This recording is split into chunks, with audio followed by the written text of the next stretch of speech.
वो है ADJECTIVE।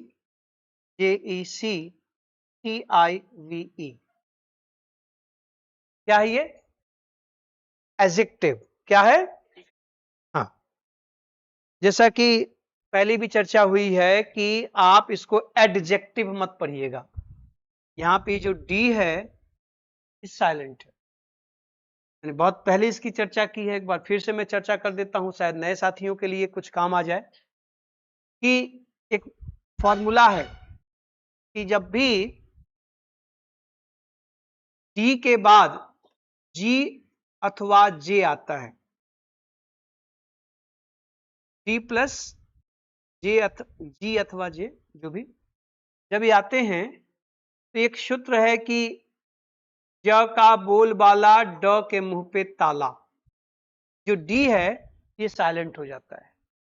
आप बचपन से पढ़ते हैं JUDGE जज, BRIDGE ब्रिज, बोलिए BUDGET बजट, GADGET गैजेट, ऐसे ही तमाम GRUDGE ग्रज, है ना। तो ये रूल है फोनेटिक्स का कि when D is followed by a G or J, it is not pronounced, तो D चुप हो जाता है। मेरे गुरुजी ने बचपन में ये सूत्र बताया था कि ज का बोलबाला ड के मुंह पे ताला। तो आज के बाद पहले एडजेक्टिव पढ़ना बंद कर दीजिएगा। It is not adjective, it is adjective. क्या है? एडजेक्टिव। ठीक है, टी यहां पे साइलेंट है। एडजेक्टिव, और ए को ए नहीं पढ़ते, ए एडजेक्टिव। क्या है? क्लियर? तो इसका ख्याल रखिएगा। प्रोनाउंसिएशन पे जब बात उठी है तो कोई शब्द अगर हम लोग पढ़ने जा रहे हैं तो शब्द का उच्चारण भी आपको ठीक से पता होना चाहिए। ओके, हटाया जाए इसे। अब ये जो एडजेक्टिव है, जिसे आप एडजेक्टिव कह रहे हैं, हिंदी में आप इसे क्या कहते हैं? विशेषण। क्या कहते हैं? विशेषण। और इसमें जुड़ा हुआ है एडी, एड। एड का मतलब होता है टुवर्ड्स, की ओर, जो हमेशा किसकी ओर जाए। तो भैया एडजेक्टिव है क्या? एडजेक्टिव ऐड करता है, की ओर जाता है। किसकी ओर जाता है? तो किसी नाउन की ओर, या नाउन फ्रेज। और आपको पता है, आप सब कुछ आप लोग पढ़ लिए, किसी नाउन या नाउन फ्रेज के बदले जो शब्द आता है उसे क्या कहते हैं? प्रोनाउन। तो एडजेक्टिव का सीधा संबंध किससे है? तो नाउन से, या उस नाउन के बदले आने वाले प्रोनाउंस। तो अगर हम एक शब्द में कहें कि नाउन से संबंध है तो गलत नहीं है, क्योंकि जब तक नाउन नहीं आएगा तब तक प्रोनाउन कहां आने वाला है ना। तो in short, to be precise, if anybody says that what is an adjective, you will say an adjective is a modifying word, is a qualifying word. ये मॉडिफाई करता है, ये क्वालिफाई करता है किसको? किसी नाउन को, या उस नाउन के बदले उस जैसा कुछ भी आए। वो नाउन फ्रेज हो सकता है, वो प्रोनाउन हो सकता है, या कोई और भी नाउन इक्विवेलेंट हो सकते हैं।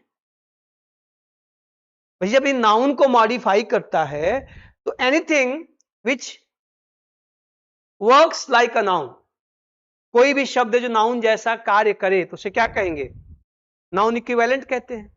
आपने पढ़ा कि बहुत से शब्द हैं जो नाउन, अब जैसे आपने नाउन क्लॉज पढ़ा, नाउन फ्रेज पढ़ा, तो नाउन क्लॉज क्यों कहा आपने उसे? क्योंकि वो नाउन जैसा कार्य करता है, वही भूमिका निभाता है जो एक नाउन निभाता है। ठीक है, इसीलिए नाउन क्लॉज के साथ आपने एडजेक्टिव क्लॉज की बात की। अब वो एडजेक्टिव क्लॉज क्यों कहलाया? क्योंकि वो क्लॉज होते हुए भी किसी नाउन की विशेषता बता रहा था, किसी प्रोनाउन की विशेषता बता रहा था। इसका कार्य ही है विशेषता बताना, मॉडिफाई करना। कुछ ऐड करना, किसमें? नाउन में, उसके गुणों के रूप में, उसकी मात्रा के रूप में, उसकी संख्या के रूप में, उसकी अवस्था के रूप में, उसके स्टेटस के रूप में, कुछ भी करे। अगर वो शब्द किसी नाउन में कुछ भी विशेष दिखा रहा है, चाहे संख्या से संबंधित, चाहे मात्रा से संबंधित, चाहे गुणों से संबंधित, चाहे अवस्था से संबंधित, तो क्या कहलाएगा? एडजेक्टिव। क्या कहलाएगा? एडजेक्टिव। ठीक है, मैं आपको एग्जांपल लिखूं कि अ टॉल बॉय, तो आप देखिए यहां पर ये जो टॉल है, ये क्या कर रहा है? इस बॉय में कुछ ऐड कर रहा है कि लड़का तो है लेकिन कैसा लड़का है? एडजेक्टिव। अगर मैं कहूं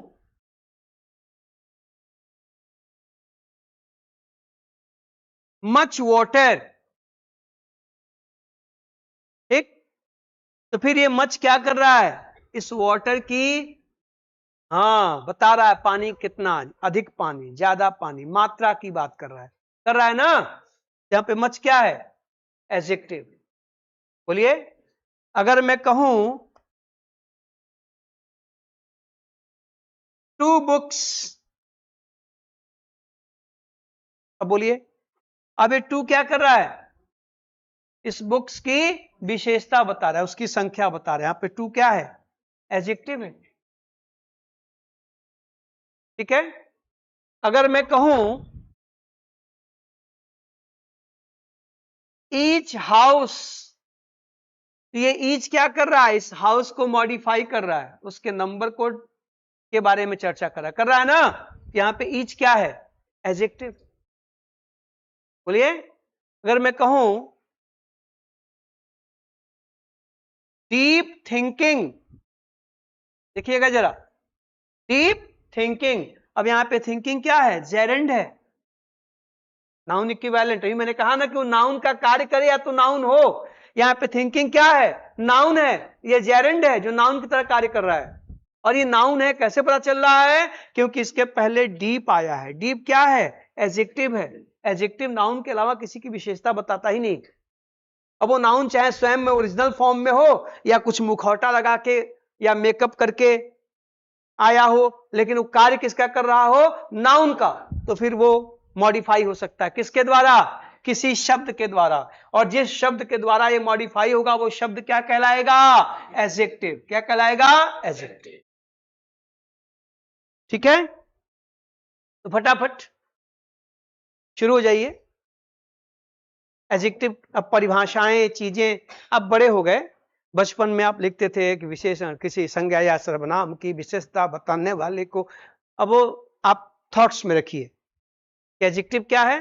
it's a modifying word, it's a qualifying word, and it normally qualifies a noun, noun phrase और प्रोनाउंस।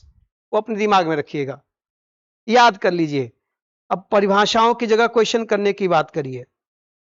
और जो लोग भी जुड़े हैं सबका स्वागत है।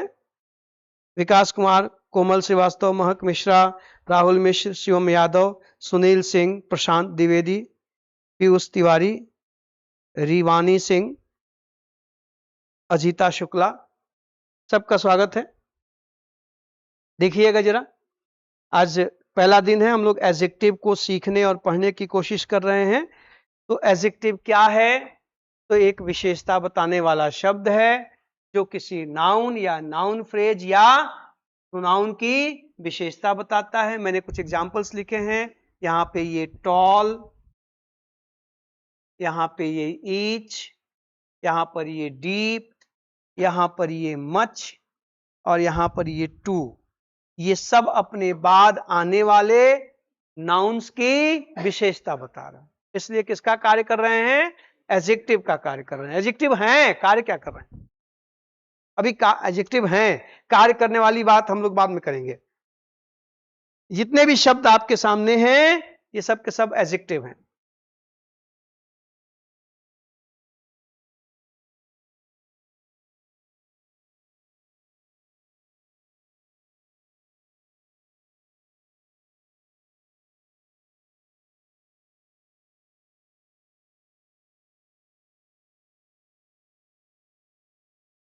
ठीक है। अच्छा, एक बात और हम लोग यहीं पे डिसाइड कर लें, वो ये कि हमने कहा कि जो नाउन को मॉडिफाई करते हैं उन्हें एडजेक्टिव कहते हैं, है ना। अच्छा, मॉडिफिकेशन सिर्फ गुण ही नहीं है, मात्रा ही नहीं है, संख्या ही नहीं है। मैंने कहा ना, वो अवस्था बता सकते हैं, वो पोजीशन बता सकते हैं। तो एक तो आपको ये दिखेंगे जो बचपन से आपने सुना है, since you started attending your schools, meeting your teachers, learning your books, you know a lots of words which are adjectives: good, bad, tall, deep, क्या कहते हैं, हाई, लो, एटसेट्रा एटसेट्रा, ब्यूटीफुल, अगली, जितने भी वर्ड्स आप सुनते हैं, ऑल दीज आर एडजेक्टिव्स। ये तो आपको पता है। But sometimes words are decided or they decide their parts of speech by their uses, by their positions, है ना। जैसे आप हैं तो मम्मी के सामने आप बाबू बबनी हैं, बिटवा बिटिया हैं। आप अगर फ्रेंड्स के साथ हैं तो आपका संबोधन कुछ और है, आपकी भूमिका कुछ और है, मम्मी के सामने कुछ और है, दादाजी के सामने कुछ और है, अपने छोटे भाई बहनों के सामने कुछ और है। आप अलग अलग बदलते हैं। पापा मम्मी के पति हैं, दादी के बेटे हैं, आपके पापा हैं, मामा के जीजा हैं, क्या नहीं बोल रहे हैं, नानी के दामाद हैं, पर्सन एक ही है, भूमिका बदल रही है ना। In the same way sometimes words can be a noun और एन एडजेक्टिव और अ कंजंक्शन और एन एडवर्ब। बट अभी हम लोग चर्चा कर रहे थे, अगर आप लाइव होंगे घर बैठे अभी 10 मिनट पहले, तो क्या बात आई कि वो कंजंक्शन भी है, वो प्रेपोजिशन भी है, वो एडजेक्टिव भी है, उनकी भूमिका बदलती है। तो हम लोग एडजेक्टिव्स के क्लासिफिकेशन की ओर चलें, उनके प्रयोग में आने वाली समस्याओं की ओर चलें। उसके पहले ये तो एडजेक्टिव है ही, एडजेक्टिव्स को पहचानने के कुछ और चीजें, जैसे एक समस्या आपके सामने आ सकती है कि हम कैसे पहचाने कि एक वर्ड एडजेक्टिव है। तो अभी मैंने जितने शब्द आपको लिखे हैं, जितने वर्ड्स लिखे, वो एडजेक्टिव है, आपको पता है, red, blue, black, tall, small, short, deep, ये एडजेक्टिव है, आपको पता है। बहुत से वर्ड्स हैं जिनको आप एडजेक्टिव नहीं पहचान पाते, तो आप थोड़ा सा पीछे चले जाइएगा। घर बैठे साथी भी अगर मेरे भी स्टूडेंट रहे हो, तो मैं शुरू में क्या पढ़ाता हूं, वर्ड फॉर्मेशन। वर्ड फॉर्मेशन में मैंने आपको एक लिस्ट पढ़ाई थी कि कैसे किसी नाउन को, किसी वर्ब को हम एडजेक्टिव में बदल देते हैं। जैसे किसी नाउन में एल लगा दो, एडजेक्टिव बन जाएगा। माइंड से मेंटल, टेक्निक से टेक्निकल, सोसाइटी से सोशल, एल लगाओ, एडजेक्टिव बनाओ नाउन के साथ। याद है ना, आईसी लगा दो तो एडजेक्टिव बन जाता है। बोलो, इस तरह से आपने देखा था कि आईवीई लगा दो, एडजेक्टिव बन जाता है। बोले, कभी कभी वाई लगा दो, एडजेक्टिव बन जाता है। आईएसएस लगा दो, एडजेक्टिव बन जाता है। याद आ रहा है ना। तो अब आपकी जिम्मेदारी है कि आप अपने नोट्स को खंगालें, पढ़ें और जानें कि किस शब्दों में कुछ तो प्योर जन्मड़ा एडजेक्टिव होंगे जिन्हें आप उनकी पोजीशन से पहचान सकते हैं। Good, bad, tall, much, many, few, little, okay. और बहुत से वर्ड्स हैं जो बनाए जाते हैं। कैसे? By adding L, by adding SH, by adding ISH, by adding IC, by adding ER हुआ, तमाम है, आईवीई। ये पढ़ाया गया है कि नहीं पढ़ाया गया? पढ़ाया गया है ना। तो अब आपकी बारी है कि आप वर्ड फॉर्मेशन वाले अध्याय में जाएं, नोट्स खोलें, और जहां पे फॉर्मेशन ऑफ एडजेक्टिव कि किन किन शब्द, कैसे नाउन एडजेक्टिव बनता है, कैसे वर्ब एडजेक्टिव बनता है। आवाज नहीं आ रही है? ये आपको बताया गया ना कि हम वर्ब को एडजेक्टिव बना सकते हैं, हम एडजेक्टिव को नाउन बना सकते हैं, हम नाउन को एडजेक्टिव बना सकते हैं, हम वर्ब को नाउन बना सकते हैं, हम नाउन को वर्ब बना, सब पढ़ाया गया है। उसको एक बार जा करके रिवाइज कर लीजिएगा, दोहरा लीजिएगा। और जो ऑनलाइन साथी हैं, मैं जहां तक देख रहा हूं सब मेरे आप पुराने साथी हैं या और लोग भी बाद में जुड़ेंगे, तो आप ये जाने रहिए कि शब्दों के अंत में आने वाले, मैं किसी दिन, अब चूंकि हम लोग टॉपिक पे हैं, मैं उधर जाऊंगा तो थोड़ा सा विषयांतर हो जाएगा, तो जो लोग इस वीडियो को बाद में देखेंगे उन्हें लगेगा कि सर हम कैसे जानेंगे, तो किसी दिन मैं वर्ड फॉर्मेशन पर एक वीडियो एक दो बना करके मैं डाल दूंगा, आप लोग देख लीजिएगा। बस अब ये जान लीजिए कि नाउन में एल लगाते हैं तो एडजेक्टिव बन जाता है, नाउन में आईएसएस लगाते हैं तो एडजेक्टिव बन जाता है। देखो एल लगाओगे तो society, social, mind, mental, technique, technical, voice, vocal, देखो सब एडजेक्टिव हैं। Boyish, boy, boyish, girl, girlish, child, childish, adjective है। ठीक है, तो इसी तरह से आप कहीं आईसी लगा देते हैं तो एडजेक्टिव आता है। आईसी लगाने पर स्पेसिफिक, टेरिफिक, ना होलिस्टिक, देखिए लास्ट में आईसी आ रहा है, एडजेक्टिव बन जा रहा है। तो इस तरह से पॉजिटिव, नेगेटिव, देखिए लास्ट में आईवीई आ रहा है तो क्या बन जाता है, एडजेक्टिव। देखो लास्ट में वी आ तो क्या बनता है, एडजेक्टिव बन जाता है। तो एक तरीके हैं कि आप उनको पहचाने, एक तरीका कि उनकी पोजीशन से पहचानिए कि वो नाउन के साथ आ रहे हैं, कभी नाउन के आगे कभी नाउन के पीछे, तो एडजेक्टिव है। ठीक, और कभी उनके अंत में आने वाले सफिक्स को ध्यान दीजिएगा, एल, आईसी, आईएसएच, आईवीई, उनसे ही पता चल जाएगा कि एडजेक्टिव है। और बहुत से पहले से पता है आपको कि एडजेक्टिव हैं। ठीक, बाकी ये बहुत डिटेल में मैंने बताया है, उस पर कुछ अलग से वीडियोस बना के डाल दिए जाएंगे, आई प्रॉमिस। फिलहाल हम लोग टॉपिक पे आते हैं, चला जाए आगे। अब देखिएगा जरा, मैं ये कहना चाह रहा था कि ये तो ठीक है, कभी कभी एडजेक्टिव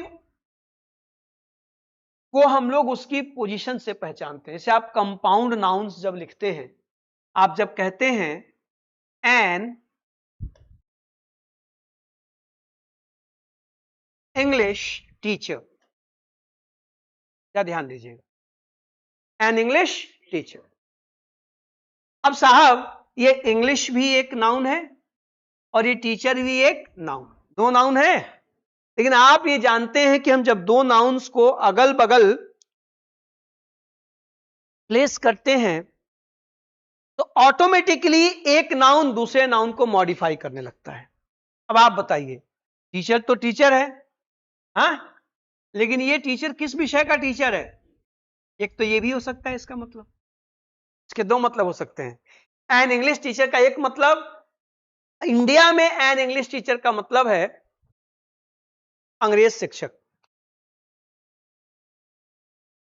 हम अगर इंडिया में कहें कि he is an English teacher तो इसके दो मतलब है। आवाज नहीं आ रही है? एक कि वो अंग्रेजी पढ़ाता है, दूसरा वो अंग्रेज है। An English teacher teaches us English.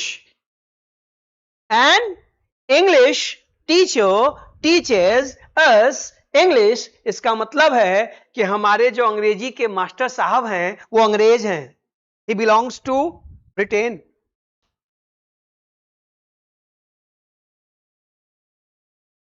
अब संजीव तिवारी कहे कि I am an English teacher, तो इसका मतलब है कि संजीव तिवारी teaches English. समझ आ रही बात? My father is an English teacher. It means my father teaches English. But an English teacher had taught us at our school. इसका मतलब है कि हमारे स्कूल में जो अंग्रेजी के मास्टर साहब थे वो अंग्रेज थे। ये नॉन इंग्लिश देशों में। इंग्लैंड में एन इंग्लिश टीचर का मतलब क्या है? अंग्रेजी पढ़ाने वाला मास्टर। ये बात अगर ब्रिटेन में कही जाए तो ब्रिटेन में एन इंग्लिश टीचर का मतलब अंग्रेजी पढ़ाने वाला, क्योंकि वहां सब अंग्रेजी हैं। आवाज नहीं आ रही है? अब वहां लोग क्या कहेंगे? You know an Indian teachers us English. अब मान लो मैं चला जाऊं जाके हार्वर्ड ऑक्सफोर्ड में मेरी नियुक्ति हो जाए, सपोज करने में कोई बुराई नहीं है, ख्याली पुलाव पकाते रहते हैं, तो अब हम जाएंगे पढ़ाने ना, तब वहां लोग कहेंगे oh mister Tiwari is coming, he is from India, you know an Indian teachers us English. आपको पता है हमें एक इंडियन अंग्रेजी पढ़ाता है। तब वो टीचर नहीं लगाएगा, तब सीधे सीधे मेरी नेशनलिटी की बात करेगा। आवाज नहीं आ रही है? आप भी कह सकते हैं कि an English teachers us English और टीचर्स अस हिंदी और फिजिक्स और केमिस्ट्री, तो वहां एन इंग्लिश का मतलब क्या है? एक अंग्रेज। अब वो विषय की बात नहीं हो रही है, भाषा की बात नहीं हो रही है, ठीक है? तो ये भी ध्यान रखिएगा कि लोग यहां भी बहस कर देते हैं कि एन इंग्लिश कैसे होगा। हाँ भाई, इसके दोनों मतलब हैं, अंग्रेज भी और अंग्रेजी का मास्टर। चाहे जो मतलब हो साहेब, चाहे इसका मतलब अंग्रेज शिक्षक हो और चाहे अंग्रेजी का मास्टर हो, ये इंग्लिश कर क्या रहा है जनाब? इस टीचर की। Is that clear?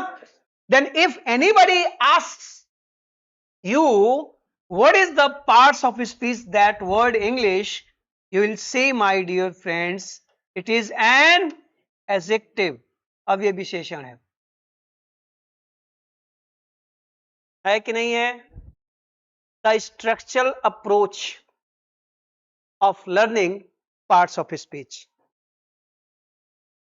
इंग्लिश क्या है? तो भैया नाउन है, लेकिन ये एडजेक्टिव भी हो सकता है। ही इज एन इंग्लिश में इंग्लिश नाउन है। आई लव टीचिंग इंग्लिश में इंग्लिश नाउन है, but he is an English teacher में इंग्लिश एडजेक्टिव है। कोई डाउट? तो ये भी ध्यान रखना है, एडजेक्टिव के प्रकार पढ़ें, प्रयोग पढ़ें, बाद की बात है। भले एडजेक्टिव है क्या, कुछो होए ससुरा, अगर वो विशेषता बता रहा है किसी नाउन की तो एडजेक्टिव का कार्य कर रहा है, उसे आप एडजेक्टिव कहिए। क्लियर? फिर देखना जरा, मैं कहूं कि I bought a door bell. बोले डोर क्या है, बेल क्या है? क्या यहां पे डोर नाउन का कार्य कर रहा है? बोले या यहां पर ये जो ए आया है वो डोर को मॉडिफाई कर रहा है? किसके लिए आया है? बेल के लिए आया है। कौन सी बेल?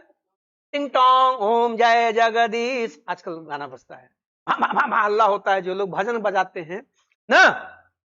ये देखें यहां पे डोर क्या कर रहा है? इस बेल को मॉडिफाई कर रहा है। किया चेरे एटा एडजेक्टिव। अब आप बताएं, आप किसी को कहेंगे कि डोर एडजेक्टिव है तो आपसे झगड़ा कर लेगा कि नहीं? मुंह वो फोड़ देगा, दिमाग खराब बाका तो क्या कहिएगा? हैव पेशेंस, रुको जरा। भाई सवाल उठता है ना कि पापा ससुरारी में हैं तो जिज्जा जी हैं, घरे उजन बातन पप्पा हैं, चच्चा हैं, पेटा हैं, सैया हैं, ससुरारी में दामाद जी पहुना आए हैं, है कि नहीं? पापा वही है ना, पोजीशन बदली रे, यही ससुरारी आए बस, ससुरा खेल बजावत बा, ठीक? इसलिए ये एडजेक्टिव है। क्लियर? तो पहले तो शब्दों की पार्ट्स ऑफ स्पीच को पहचानने के लिए सेंटेंस लिखिए ना। आप कहोगे कि she had grown a kitchen garden. देखिए उसने एक किचन गार्डन बनाया है, बताया था ना किचन गार्डन। हाँ, गांव में ज्यादा बनता है लेकिन उसको लोग किचन गार्डन कहते नहीं है, क्योंकि वहां शब्द भाई विदेशों में, शहरों में अक्सर नहीं जगह है तो किचन गार्डन बन जाता है, छत पे लोग लगा देते हैं धनिया मिर्च टमाटर। क्या नहीं बोल रहे हैं? किचन से संबंधित चीजें जहां उगाई जाए। अब बताइए क्या यहाँ पे किचन नाउन है? आवाज नहीं आ रही है कोई माइक लाल जिसको नाउन कह सके? वो नाउन तो है, इन कर क्या रहा है साहेब? इस गार्डन की, इसलिए किसका कार्य कर रहा है? तो एक चीज ध्यान रखिएगा कि अक्सर आप जब कंपाउंड वर्ड्स का निर्माण करेंगे साहब, तो वहां पर अमूमन अगर कंपाउंड नाउन का कॉम्बिनेशन नाउन नाउन है तो not every time but most of the time the first noun starts modifying qualifying the second noun. In that case that is an adjective. तो एडजेक्टिव नाउन की विशेषता बताता है। अब अब उसकी प्रजाति आपको अलग अलग, कभी वो प्योर एडजेक्टिव होगा, कभी उसको आप एडजेक्टिव बनाएंगे, और कभी वो अपने कर्म से अपने धर्म से, अपने नेचर से, अपने रहन गुण से एडजेक्टिव बन जाएगा। जैसे ये तीनों एडजेक्टिव बन गए हैं अपनी करनी के चलते, ये इनकी करनी का फल है, इस नाउन से एडजेक्टिव बन गए। और कुछ बना दिए जाएंगे, कैसे?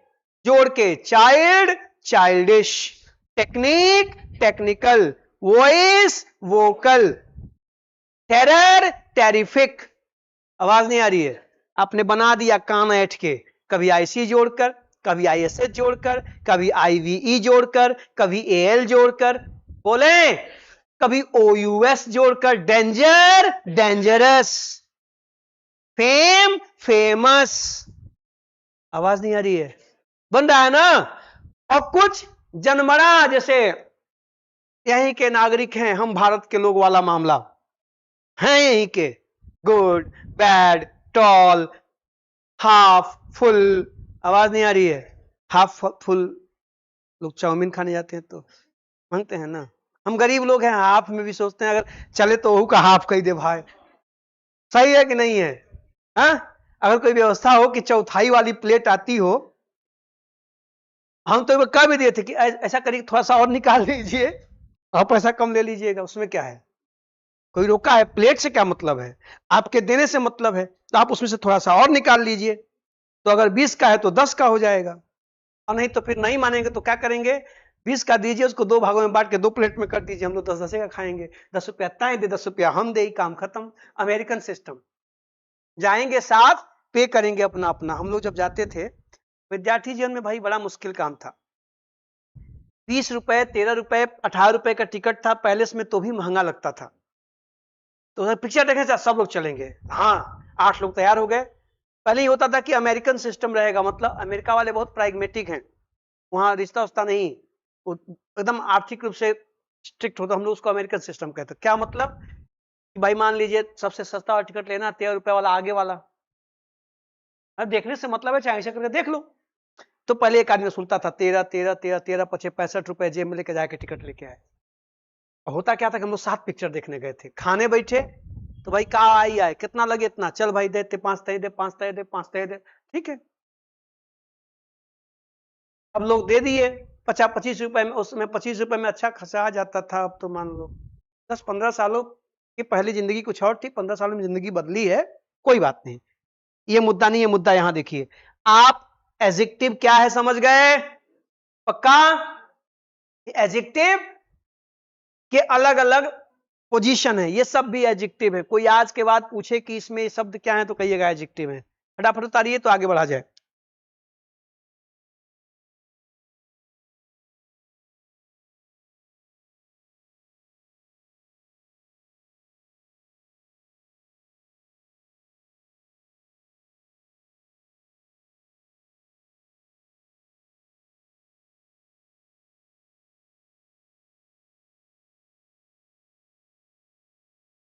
घर बैठे साथी 2-4 लोग जुड़े हो तो थोड़ा सा महसूस कराते रहें कि आप लोग भी हैं साथ में।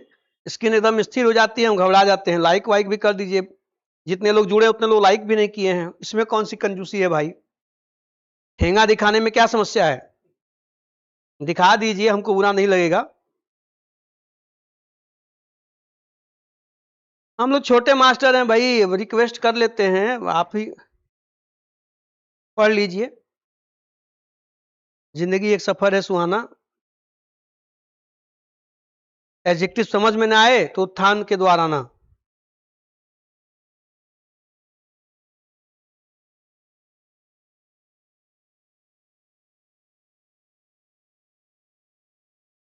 हो गया? अब देखें जरा, अब हम लोग कुछ भी बात करें तो उसके पहले एक काम कर लेते हैं। हालांकि अभी हम लोगों ने प्रोनाउन खत्म किया और प्रोनाउन में लगभग अधिकांश एडजेक्टिव को हम लोगों ने पढ़ लिया। अब जितने आप प्रोनाउंस के प्रकार पढ़े थे दोस्त, उतने ही आप एडजेक्टिव के प्रकार पढ़ेंगे। फिर भी हम लोग लिख लेते हैं एक बार छोटे छोटे एग्जाम्पल। इसलिए मैं लिख रहा हूं ताकि आपको ये आभास हो जाए कि प्रोनाउन पढ़ के आपने इन सबको निपटा दिया है। तो मैं वहां चर्चा नहीं करने वाला हूं, मैं एडजेक्टिव पे कुछ ऐसी बातें करने वाला हूं दोस्त, घर बैठे साथी भी सुन लें। ये मेरा अपना भरोसा है, एरोगेंस नहीं है कि मैं ही धरती पे एकमात्र हूं, लेकिन एडजेक्टिव का चैप्टर जो भी चलेंगे 10-12 घंटे, आई प्रॉमिस यू कि एडजेक्टिव को इस नजरिए से, इस दृष्टिकोण से और इस तरह से आप नहीं पढ़े होंगे, ये अगर महसूस हुआ अगले 2-3 क्लास में तो थैंक यू बोलिएगा और थोड़ा लोगों तक बात भी पहुंचाइएगा, क्योंकि एडजेक्टिव को आप ऐसे पढ़ने जा रहे हैं जैसे न भूतो न भविष्यति। भविष्यति इसलिए नहीं कि मैं ही पढ़ाऊंगा और कोई पढ़ाएगा नहीं, क्योंकि पढ़ाने के लिए ज्ञान से ज्यादा पैशन होना चाहिए, पैशन कि आप देना क्या चाहते हैं अपने बच्चों को। तो मैं यहां पे काइंड्स लिखने जा रहा हूं और उन काइंड्स की चर्चा मैं बिल्कुल नहीं करूंगा, क्योंकि प्रोनाउन पढ़ाते समय ईच का प्रयोग कहां होता है, एवरी का प्रयोग कहां होता है, दिस का प्रयोग कहां होता है, दैट का प्रयोग कहां होता है, दोज का प्रयोग कहां होता है, व्हाट का प्रयोग कहां होता है, व्हेन का प्रयोग कहां होता है, ये आप पढ़े हैं। मैं आपके सामने एडजेक्टिव को एक नए दृष्टिकोण में लेके आने वाला हूं। कोई आपसे पूछ दे कि सेंट्रल एडजेक्टिव क्या है, तो क्या आप बता पाएंगे? पेरिफेरल एडजेक्टिव क्या है, क्या आप बता पाएंगे? एडजेक्टिव्स और प्रेपोजिशन के बीच में क्या संबंध है? एडजेक्टिव और एडवर्ब्स के बीच में क्या संबंध है? हम सेंटेंसेस को लिखते समय क्या गलतियां करते हैं? सेंटेंस फॉर्मेशन में क्यों चूक हो जाती है? यह चर्चा होने वाली है।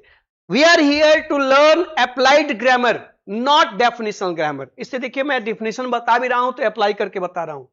मैंने आपको परिभाषा नहीं लिखाई कि वह शब्द जो वो सब आप बचपन से पढ़े हैं, आप फर्स्ट में जाते हैं वहां से, आजकल तो हर बच्चा प्राइवेट स्कूल में लगभग पढ़ता है, तो फर्स्ट से ही आप सीखने लगते हैं।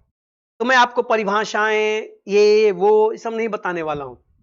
मैं आपको एडजेक्टिव का जो उसका जो फंक्शनल अप्रोच है, उसका जो एप्लीकेशन है, मैं वो बात करने जा रहा हूं। और आप देखिए मैंने आपको एडजेक्टिव की परिभाषा बताई, बहुत विस्तार से बताई, तब लगभग मैं 20-22 मिनट से बोल रहा हूं सिर्फ परिभाषा पे। लेकिन मैंने परिभाषा नहीं लिखी है, मैंने आपको उसका एप्लीकेशन दिखाया है। और यहां से सवाल बनते हैं, उठा के पूछ देगा। मुझे नहीं पता कि आज आप जानते भी होंगे, मैं रिवाइज कर दे रहा हूं, नहीं जानते हैं तो जान लीजिए और जानते हैं तो दोहरा लीजिए। ये सेंटेंस दे दे कि my father is an English teacher और पूछे कि यहां पर इंग्लिश ग्रामर से क्या है, तो आप एडजेक्टिव के अलावा कुछ और लगाएंगे तो 0 मिलेगा। ये फंक्शनल अप्रोच है, इसको एप्लीकेशन कहते हैं। तो आइए जुड़िए, शायद कुछ मजेदार बातें हों, देखता हूं, मैं भी कोशिश करूंगा। हटाऊं इसे।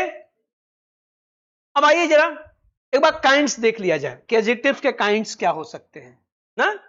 एडजेक्टिव कितने प्रकार के हो सकते हैं, कौन कौन से हो सकते हैं? तो अगर हम काइंड्स की बात करें, काइंड्स ऑफ एडजेक्टिव, हम अपनी बातों में, अपने लेखन में, अपने व्यवहार में,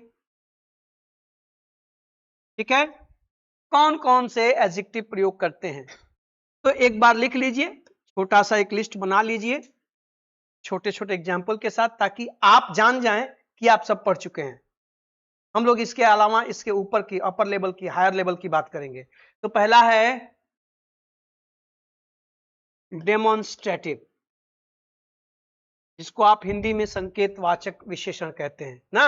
इसमें क्या आएगा? इसमें आएगा दिस, दैट, ना, दीज, दोज, याद आ गया? इसके अलावा और भी जो आते हैं सब आपको मैं बता चुका हूं ना, सच, सर्टेन, सबकी चर्चा हो चुकी है। बोले इसमें आता है डिस्ट्रीब्यूटिव। तो डिस्ट्रीब्यूटिव एडजेक्टिव का मतलब जहां आप बांट के देखते हैं, क्या आएगा इसमें? ईच, एवरी, इधर, नीदर, बोले साहब, आइदर, नाइदर, एवरी, ईच, ये क्या है? डिस्ट्रीब्यूटिव एडजेक्टिव है। सबके प्रयोग हम लोग विधिवत सीखे हैं। ऑनलाइन साथी सोचेंगे सर जी हम लोग तो अभी, तो कोई बात नहीं, पहले आप देखिए, मैंने कहा ना कि आपके लिए अलग से इसकी जुगत की जाएगी। That's my duty. इसके बाद अगला जो एडजेक्टिव है वो है क्वांटिटेटिव। क्या है? क्वांटिटेटिव, मात्रा बताने वाली, जिससे मात्रा का बोध होता है। इसमें क्या आएगा? इसमें आएगा सम, आएगा ना, एनी, नो, अब देखिए एडजेक्टिव है लिटिल, फ्यू, ठीक, मैनी, मच, सब क्या है, क्वांटिटेटिव हैं। 1 अथवा 20, 50, 100 जो भी कहना हो, मैंने सबका एग्जांपल दिया था, वो अभी 2 का दिया था ना। तो some, any, no, little, few, many, much, 1, 20 etcetera, सब में एटसेट्रा आप मान लीजिएगा और भी जो होंगे। ये क्या है, क्वांटिटेटिव एडजेक्टिव। हम लोग क्या देख रहे हैं कि एडजेक्टिव्स को हम किस किस कैटेगरी में देखते हैं, पढ़ते हैं। तो पहला है डेमोन्स्ट्रेटिव, दूसरा है डिस्ट्रीब्यूटिव, तीसरा, third one is quantitative. Okay, लिखते चलिए, मुझे जगह भी चाहिए ना, एक और लिख दे रहा हूं। नेक्स्ट है इंटरोगेटिव।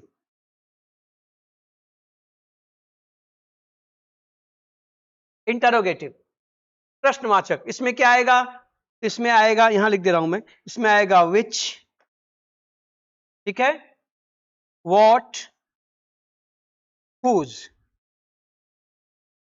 Which, what, whose. अभी ताजा ताजा आप इन सबको समाप्त किए हैं, आवाज नहीं आ रही है। देखिए ये सब इंट्रोगेटिव हैं, मतलब प्रश्न पूछने के साथ साथ सवाल भी करते हैं। अच्छा,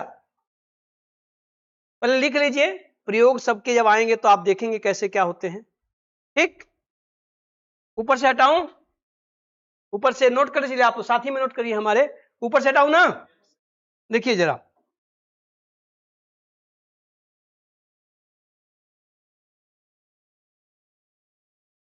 ये देखिए, इसके बाद बारी आती है, मैं ऊपर जा रहा हूं, अब ये भी मिटा दूं,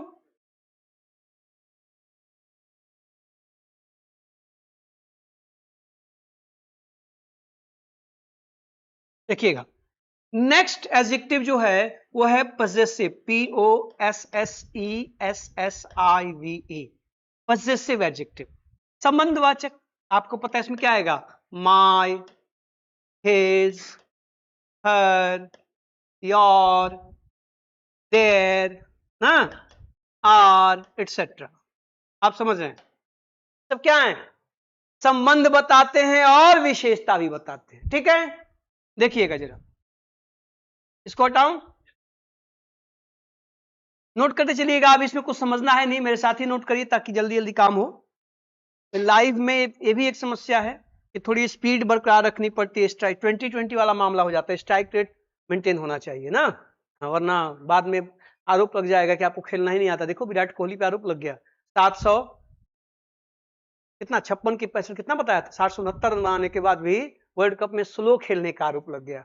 तो स्ट्राइक रेट जो है ना, उसको गावस्कर साहब ठोको गति कहते हैं हिंदी में, तो वो मेंटेन रखना पड़ता है, वरना सही बात तो ये है कि आराम से धीरे धीरे मथ मथ के पढ़ाना चाहिए। मैं फिर भी कोशिश करता हूं कि मेरी क्लास में आपको ऑनलाइन में भी ऑफलाइन का ही आनंद आए, ठीक है, कोशिश करता हूं। अगर मेरी कोशिश आपको लगे कि सही दिशा में है तो बताइएगा जरूर, ठीक है। पजेसिव हो गया, पजेसिव एडजेक्टिव। इसके बाद adjectives of quality, adjectives of quality, समझ आ रही बात, जिनसे आपको गुणों का पता चले, क्वालिटी का पता चले। उसमें क्या क्या आएंगे, तो सब एडजेक्टिव्स ऑफ क्वालिटी की ही तो संख्या सबसे ज्यादा है, जिसको हम लोग बोलचाल की भाषा में या तमाम पुस्तकों में, बुक्स में आपको क्वांटिटेटिव के साथ साथ क्वालिटेटिव भी मिलता है ना।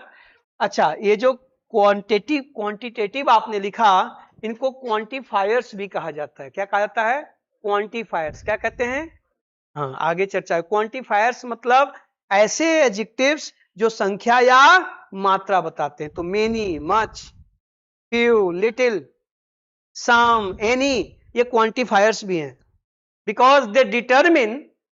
अब क्वांटिफायर्स तो फिर चला आता है मामला डिटर्मिनर्स की ओर, सब कुछ आपस में गडमगड है, कुछ लोग इसको डिटर्मिनर कह लेंगे, लेकिन डिटर्मिनर एडजेक्टिव का ही गुण है, ठीक है ना।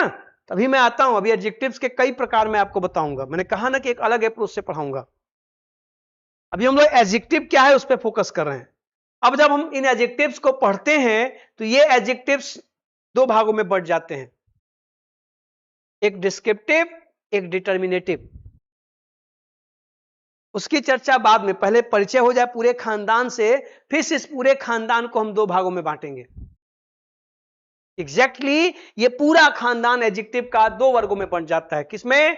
डिस्क्रिप्टिव और डिटर्मिनेटिव, है ना। जो डिटर्मिनर्स हैं उनको डिटर्मिनेटिव्स, और जो इस तरह के हैं मात्र ये गुण बताने वाले, अवस्था बताने वाले, उनको क्या कहता है? डिस्क्रिप्टिव। ये भी एक दृष्टिकोण है एडजेक्टिव को बांटने का, लेकिन वो अभी नहीं, वो बाद में, जब हम पूरे परिवार को जान लें, सबको पहचान लें, तब वो क्लासिफिकेशन आपकी समझ में भी आएगा और उचित भी होगा बताना। अभी नहीं, अभी हम लोग बचपन वाले अवस्था में चले। देखिए, तो एडजेक्टिव्स ऑफ क्वालिटी, या इसी को कहा जाता है दोस्त क्वालिटेटिव एडजेक्टिव्स। क्या कहा जाता है? अथवा क्वालिटेटिव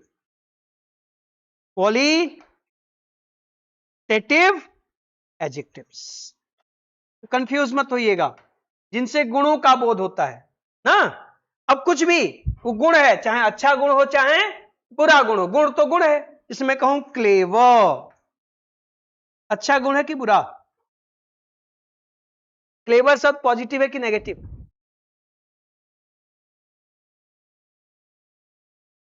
आप किसी को क्लेवर कहते हैं तो पॉजिटिव कि नेगेटिव?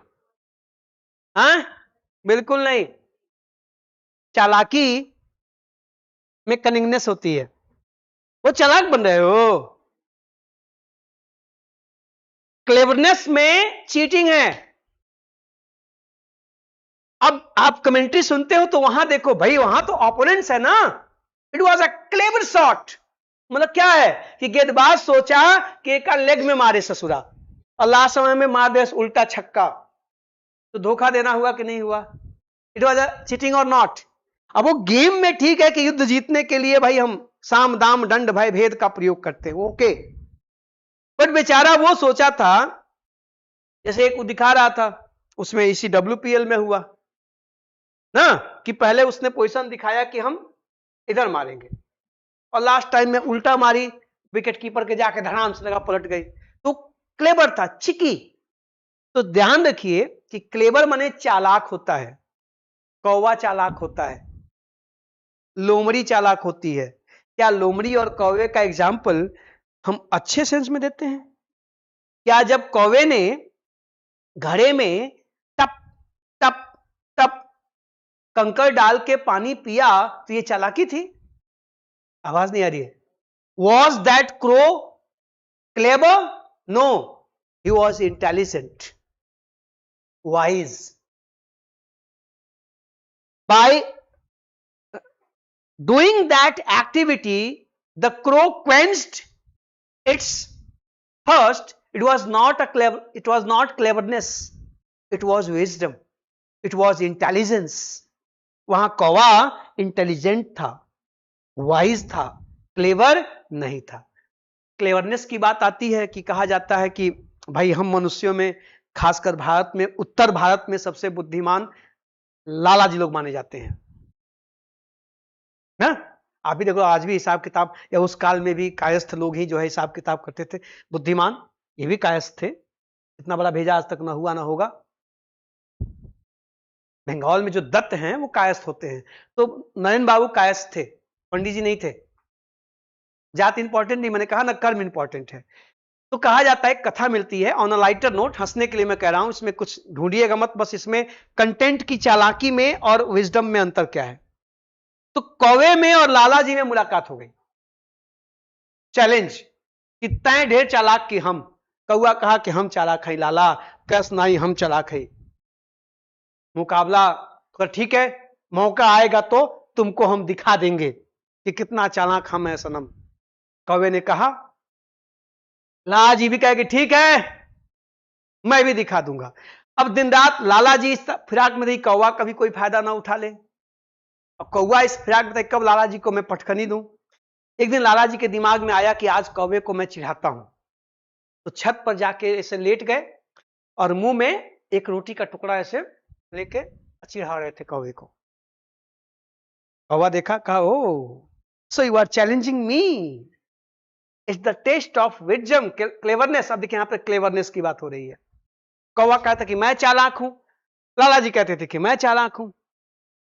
तो कौवा जो है उड़ते हुए टाऊ टाऊ आया नीचे और लाला जी के सीने पे बैठ गया और पूछा तुम्हारी जाति क्या है। कौवे ने सोचा कि कहेंगे कि हम लाला है, लाला, मुंह खोली है, रोटी लेके फट से भाग जाओ। ठीक, तो बोले क्या है तुम्हारी जात, किस जाति के हो तुम। कौवे ने क्या एक्सपेक्ट किया था कि कहिए कि हम लाला है, तो निकलिए हम लेके भाग जाओ। तो लाला जी ने कहा कि रे ससुरा हम कायत है, कायत। क्या कहने कि हम कायस्थ है। अब यहां पे भाषा ज्ञान भी है कि कुछ शब्दों को बोलने के लिए मुंह खोलना पड़ता है। लाला में 2 वॉवेल्स हैं, मुंह खुलेगा है ना, देखो कायस्थ नहीं खुला। कौआ कहा कि तू ही चालाक, हार मान गया। कहा नमस्ते, सल्यूट करते हैं, लाला जी जिंदाबाद। अब बोलो, तो अपने अपने ये सब दृष्टांत मिल जाते हैं। कहने का मतलब यह है कि क्लेवर शब्द का प्रयोग हम किसी की तारीफ करने के लिए नहीं करते।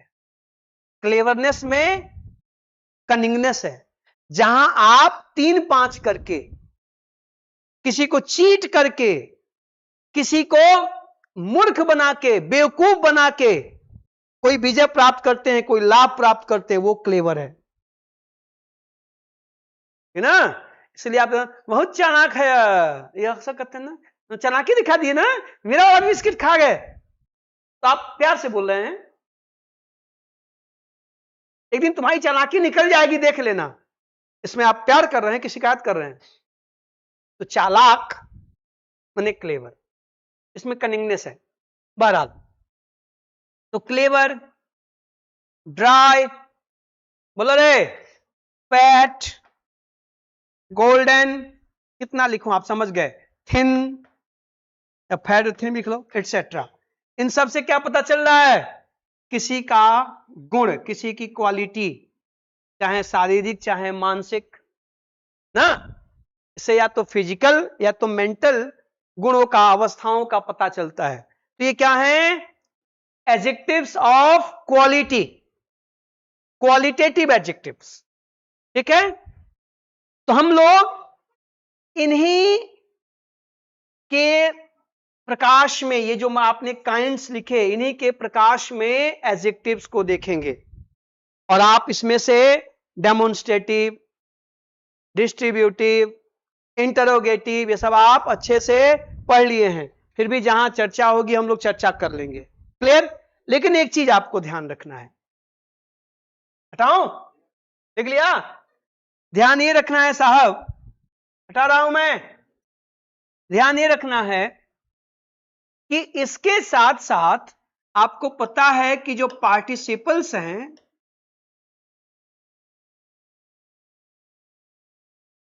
पार्टिसिपल्स है ना,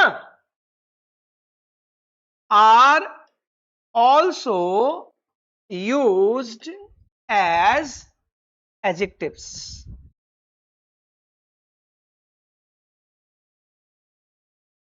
हम पार्टिसिपल्स का प्रयोग भी एडजेक्टिव्स के रूप में करते हैं, एंड बोथ, चाहे प्रेजेंट पार्टिसिपल हो चाहे, ठीक है ना, आप यहां पर दोनों का प्रयोग, आप प्रेजेंट पार्टिसिपल का प्रयोग भी कर सकते हैं एडजेक्टिव के रूप में, यह भी आपके लिए नई बात नहीं है क्या, और पास्ट पार्टिसिपल भी। क्या देखिएगा, इन दोनों का प्रयोग हम लोग एडजेक्टिव्स के रूप में कर सकते हैं।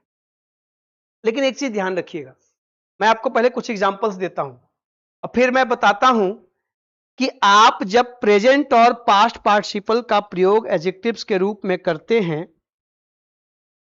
तो दोनों में अंतर क्या है, आखिर क्या फर्क है।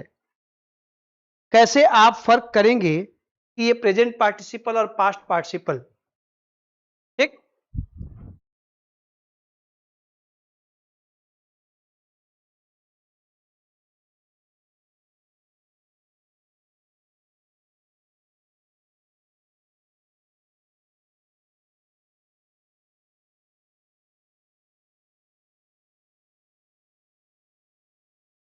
तो मैं कहूं कि the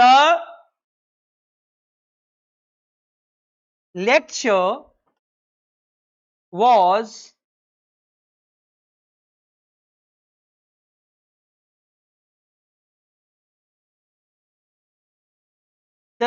was boring.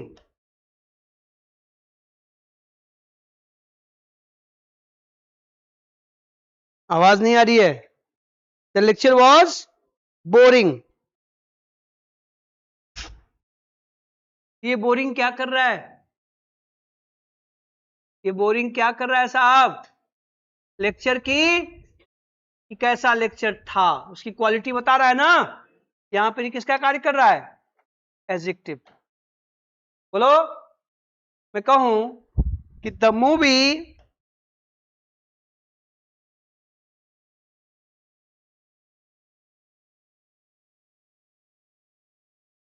Movie was amusing. ये देखिए, फिल्म कैसी थी? मजेदार थी। ये अम्यूजिंग क्या कर रहा है? इस मूवी की विशेषता बता रहा है। किसका कार्य कर रहा है? एडजेक्टिव का। अब यहां पर आप इसको वर्ब समझने की गलती मत करिएगा। ये वर्ब भी होते हैं ना, लेकिन ये एडजेक्टिव भी होते हैं, ठीक है। अब जरा ध्यान दीजिएगा। अब आपने कहा कि द लेक्चर वॉज बोरिंग, ठीक है। द मूवी वॉज अम्यूजिंग, तो आप कह सकते हैं द मूवी, देखिए इसको आप ऐसे भी लिख सकते हैं,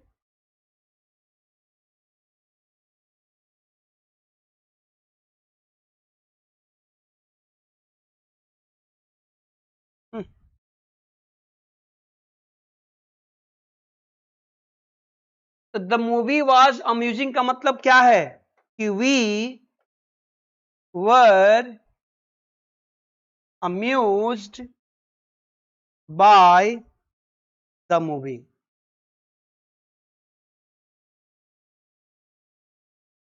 the public was bored by the lecture. पहले इस बात को समझिएगा कि आप जब इसका प्रयोग करते हैं तो एक बेसिक अंतर है। प्रेजेंट पार्टिसिपल और पास्ट पार्टिसिपल में एक बेसिक अंतर है।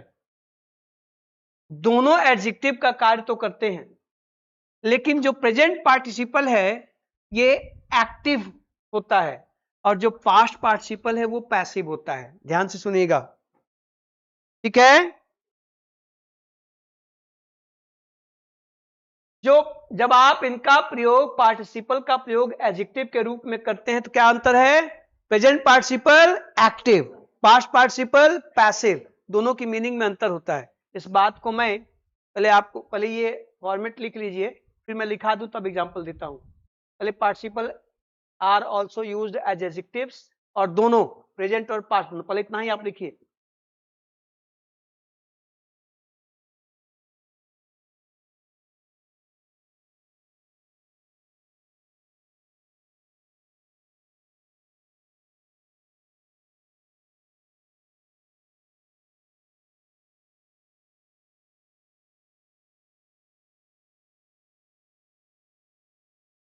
अब एग्जांपल मत लिखिएगा, अब पहले केवल इतना लिखिए कि participles are also used as adjectives, और दोनों पार्टिसिपल, प्रेजेंट पार्टिसिपल भी और पास्ट पार्टिसिपल, इतना लिख लिया। अब लिखिए किंतु, किंतु इनका प्रयोग करते समय, इनका प्रयोग करते समय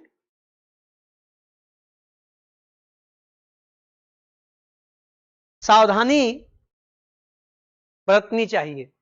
अच्छा, आपने जब यहां प्रेजेंट पार्टिसिपल लिखा है ना, इसको और आसान करने के लिए आप यहां लिख सकते हैं यहां पर इसके बगल में लिख लीजिए ब्रैकेट में ing और इसके ब्रैकेट में ed, है ना। तो प्रेजेंट पार्टिसिपल कैसे बनाते हैं, तो वर्ब में ing जोड़कर और पास्ट पार्टिसिपल ed जोड़कर ना, did जोड़कर, है ना। तो ये ध्यान रखिएगा, ये आप जानते हैं, प्रिकॉशन के लिए लिख सकते हैं, ठीक है। क्या लिखा आपने, सावधानी बरतनी चाहिए कि प्रेजेंट पार्टिसिपल्स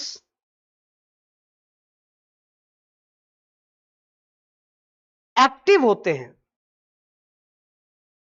एक्टिव होते हैं और इनकी मीनिंग और इनका अर्थ होता है, इसको हटा दो अब ना, और इनका अर्थ होता है डैश करके हैविंग दिस इफेक्ट, मतलब इसका प्रभाव पड़ना, इसका अर्थ होता है हैविंग दिस इफेक्ट।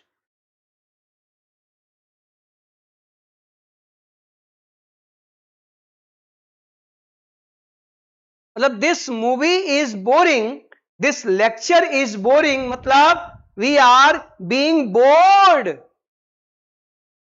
ध्यान दीजिएगा, रुके रहिए। आपने लिखा कि हैविंग दिस इफेक्ट, मतलब क्या है, आप जब कह रहे हैं कि द लेक्चर वॉज बोरिंग या द लेक्चर इज बोरिंग, तो फिर उस लेक्चर का आपके ऊपर इफेक्ट पड़ रहा है। वो बोरिंग है तो उसका असर क्या पड़ रहा है, यू आर बीइंग बोर्ड, आप बोर हो रहे हैं क्योंकि वो बोरिंग है। तो उसका एक्टिव होता है और उसका मतलब होता है हैविंग दिस इफेक्ट, कि आपके ऊपर उसका इफेक्ट पड़ रहा है। You are being affected, you are being affected by that action, ये इसका मतलब है। अब लिखिए, जबकि पास्ट पार्टिसिपल्स, अच्छा ये सारी बात मैं एडजेक्टिव के सेंस में कर रहा हूं, वर्ब के सेंस में नहीं, ध्यान रखिएगा। पास्ट पार्टिसिपल्स पैसिव होते हैं, पैसिव होते हैं और इनका अर्थ होता है, और इनका अर्थ होता है अफेक्टेड इन दिस वे, अभी जो मैंने समझाया, अफेक्टेड इन दिस वे। ध्यान दीजिएगा, मैंने आपको इफेक्ट और अफेक्ट का अंतर बताया था, याद है ना। इफेक्ट मतलब प्रभाव और अफेक्ट मतलब प्रभावित होना, जो एक्शन हो रहा है उससे आप प्रभावित हो रहे हैं। तो पास्ट पार्टिसिपल सब एडजेक्टिव बनते हैं, तो उसका मतलब है क्या, वी आर बीइंग अफेक्टेड। और प्रेजेंट पार्टिसिपल का मतलब है it has an effect. So the lecture is boring, it means it is affecting us, we are being bored, हम बोर हो रहे हैं क्योंकि वो बोरिंग है, तो उसका इफेक्ट है। लेक्चर बोरिंग है तो उसका इफेक्ट है क्या, उसका इफेक्ट ये है कि it is affecting us.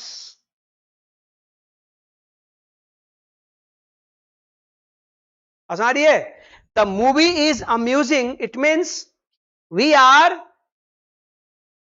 Enjoying या we are being enjoyed by this movie, ये फिल्म हमें आनंद दे रही है। तो अंतर क्या है, बस ध्यान रखिएगा, चूंकि ये वर्ब है ना, ये तो वर्ब है, आप इसका प्रयोग एडजेक्टिव के रूप में कर रहे हैं, इसमें एक्शन हो रहा है। तो प्रेजेंट पार्टिसिपल में एक्शन एक्टिव में होता है, वो असर डालता है, बोलो। और पास्ट पार्टिसिपल में एक्शन पैसिव में होता है, आप उससे प्रभावित होते हैं। आम खाते हैं अर्थात आम खाया जाता है, हम पढ़ते हैं अर्थात हमें पढ़ाया जाता है, हम दौड़ते हैं अर्थात हमें दौड़ाया जाता है। तो लेक्चर बोरिंग है अर्थात हम बोर हो रहे हैं, हमें बोर किया जा रहा है। पैसिव आप नहीं कर रहे हैं, सामने वाला आपको प्रभावित कर रहा है। पिक्चर मजेदार है अर्थात हम आनंदित हो रहे हैं, हमें आनंद दिया जा रहा है। So it means effect at it means affect, दोनों एक नहीं है। बोलो, a tiring task, a tiring task मतलब उबाऊ, थकाऊ कार्य। It means we were tired by doing that task. उस काम को करके हमें थकान हो गई, हम थका दिए गए। आवाज नहीं आ रही है? अ रिटायर्ड टीचर मतलब आप रिटायर अपने मन से होते हैं, सरकार ना चेक करे तो आपको पता है हमारे यहां यही हुआ।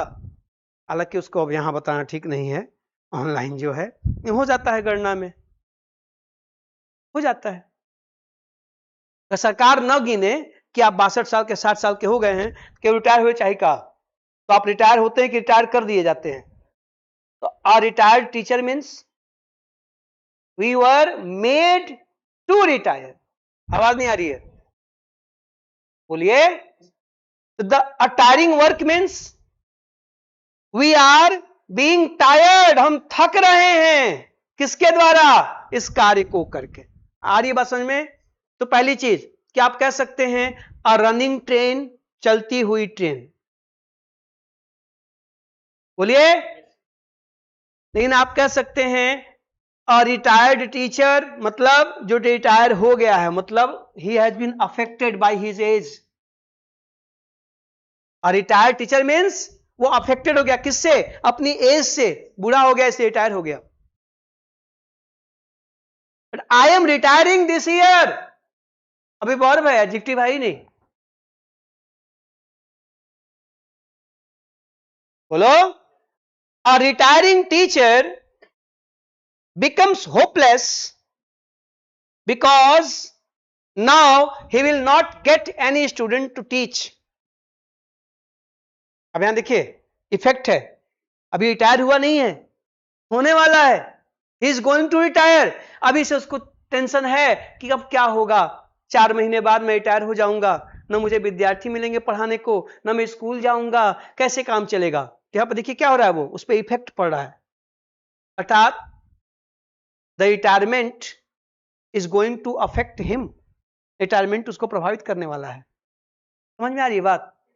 तो पास्ट पार्टिसिपल का प्रयोग भी नाउन के पहले हो सकता है। रिटायर्ड टीचर, डिफीटेड टीम, बोलो, सस्पेंडेड ऑफिसर। तो सस्पेंडेड ऑफिसर में क्या हुआ है? टीचर ऑफिसर क्या हो गया? अफेक्टेड हो गया, प्रभावित हो गया। किससे? उस निर्णय से। क्लियर है? तो ध्यान से आप प्रयोग करेंगे तो एक एक्टिव सेंस देगा, एक पैसिव सेंस देगा। एक का मतलब है कि उसका इफेक्ट है, पड़ रहा है, और दूसरे का मतलब कि उसके द्वारा प्रभावित आप हो रहे हैं। प्रेजेंट पार्टिसिपल में वो एक्शन हो रहा है, आपको इफेक्ट कर रहा है, और पास्ट पार्टिसिपल में आप उसके द्वारा प्रभावित हो रहे हैं। आपको पता है कि पास्ट पार्टिसिपल का प्रयोग पैसिव वॉइस में होता है, चाहे वर्ब के रूप में हो तो वर्ब ही है ना, चाहे एडजेक्टिव के रूप में हो। और प्रेजेंट पार्टिसिपल का प्रयोग एक्टिव वॉइस में होता है, चाहे वर्ब के रूप में हो, चाहे, बोलिए, आई am retiring this year. I am retiring this year verb है, कार्य इस साल होने वाला है, मैं रिटायर होने वाला हूं। बोलो। तो अब आप कह सकते हैं कि अ रिटायरिंग टीचर बिकम्स होपलेस। अब देखिए एडजेक्टिव बन गया कि जो टीचर रिटायर होने वाला, हुआ नहीं है अभी, होने वाला है, वो निराश हो जाता है। और जब हो गया तो अब क्या कहोगे? अ रिटायर्ड टीचर, अब वो रिटायर हो गया है। अंतर है कि नहीं है? एक में कार्य अभी होने वाला है, एक में समाप्त हो गया, उसे रिटायर कर दिया गया। He was made to retire. बोले साहब? तो ध्यान दीजिएगा कि प्रेजेंट और पास्ट पार्टिसिपल भी एडजेक्टिव का कार्य करते हैं, बस दोनों में खिचड़ी मत पकाइएगा। एक एक्टिव का सेंस देता है, उसका मतलब होता है कि इसका प्रभाव, और एक पैसिव का सेंस देता है, इसका मतलब होता है प्रभावित होना। Is that clear? अच्छा, एक छोटी सी बात और आज के सेगमेंट में, कल आप वापस आइएगा तो आपको फिर मैंने जैसे आपसे वादा किया है कि यहां पर परिभाषा, उदाहरण, एग्जाम्पल, क्वेश्चंस भी हम लोग करेंगे। इन पहले जरा एडजेक्टिव को पढ़ने का एक नया कलेवर देख लीजिए, और मैं ऐसे ही चीजों को रिपीट कर करके विस्तार से बातें करता हूं, तो आप घर बैठे बोर मत होइएगा, फिर नुकसान मेरा नहीं है। हमारे सामने लोग बैठे हैं, एग्जैक्टली मैं पढ़ा इनको रहा हूं, इसके बहाने आप भी पढ़ लेंगे तो शायद हम दोनों का कल्याण हो जाए। तो आप देख लीजिएगा, मेरी क्लासेस ऐसे लाइव रहेंगी, ठीक है। बीच में कुछ तकनीकी समस्याएं थी तो बंद थी, फिर से शुरू हो गई हैं। एक बात और, इंग्लिश का जो एडजेक्टिव होता है उसका नंबर और जेंडर से कुछ लेना देना नहीं होता।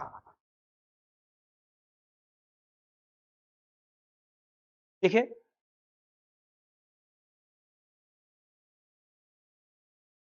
इंग्लिश में एडजेक्टिव्स के नंबर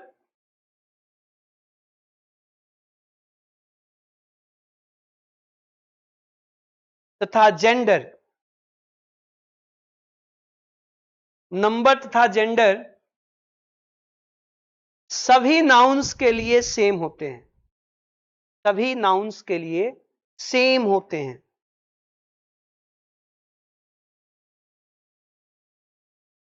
या ध्यान दीजिएगा, मैं आपको दिखा रहा हूं एग्जाम्पल से।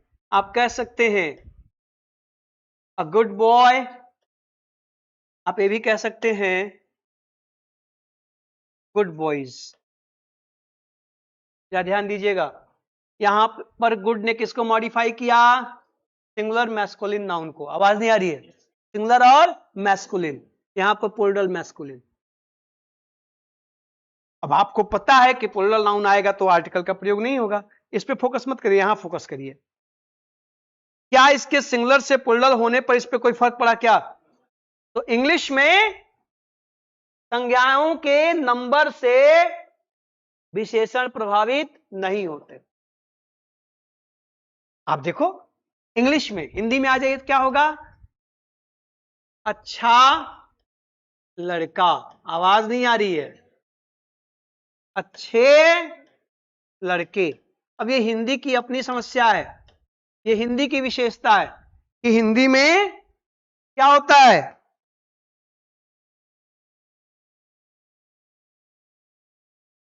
हिंदी में नाउन के नंबर से विशेषण प्रभावित होते हैं। देखो, अच्छा से अच्छे हो गया, हो गया ना? यहां कोई फर्क पड़ा है क्या? फिर देखिए, अब मैं कहूं अ गुड गर्ल, फिर मैं कहूं गुड गर्ल्स। अब देखिए जरा, अब यहां पे जेंडर बदल गया ना, लड़का से लड़की हो गया। अब आप क्या कहोगे? अच्छी लड़की, बोले साहब, और अच्छी लड़कियां। अब जरा ध्यान से देखें, हिंदी में जेंडर भी बदल रहा है और नंबर भी बदल रहा है, बट अंग्रेजी में उसकी अंग्रेजी गुड ही होती है।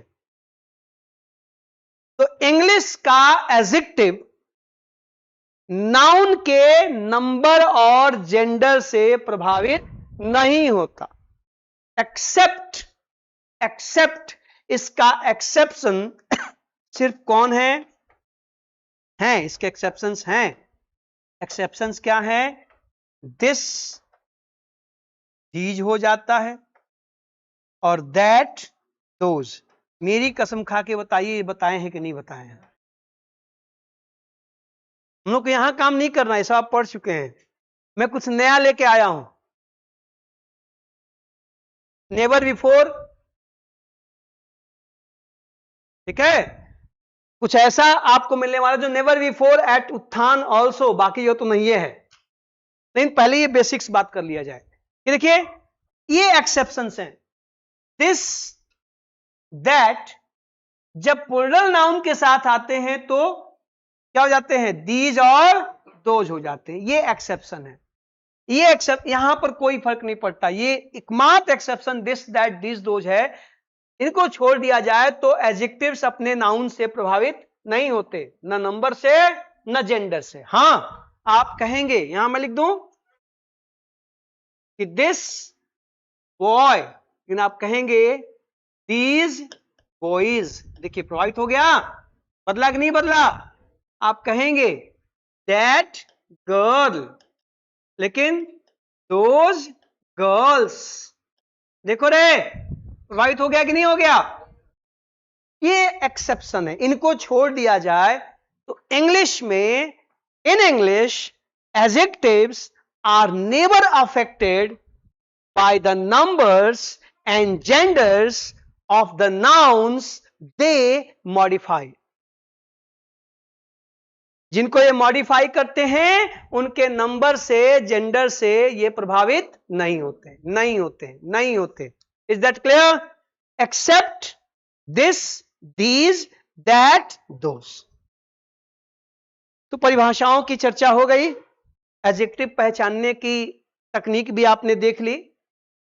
अब कल हम लोग जब मिलेंगे तो एडजेक्टिव्स को पढ़ने के 4 अलग अलग नजरिए हैं, दृष्टिकोण हैं. इसको पढ़ने के अलग अलग आउटलुक्स हैं. वो कौन कौन से हैं और कैसे आप एडजेक्टिव्स को उनके द्वारा पढ़ेंगे तो उनका प्रयोग करना आसान होगा, इसकी चर्चा हम लोग कल करेंगे. आप सही समय पर जुड़ना चाहें तो जुड़ सकते हैं. आपका स्वागत है. खुश रहिए, स्वस्थ रहिए, मस्त रहिए. Thank you. Good night.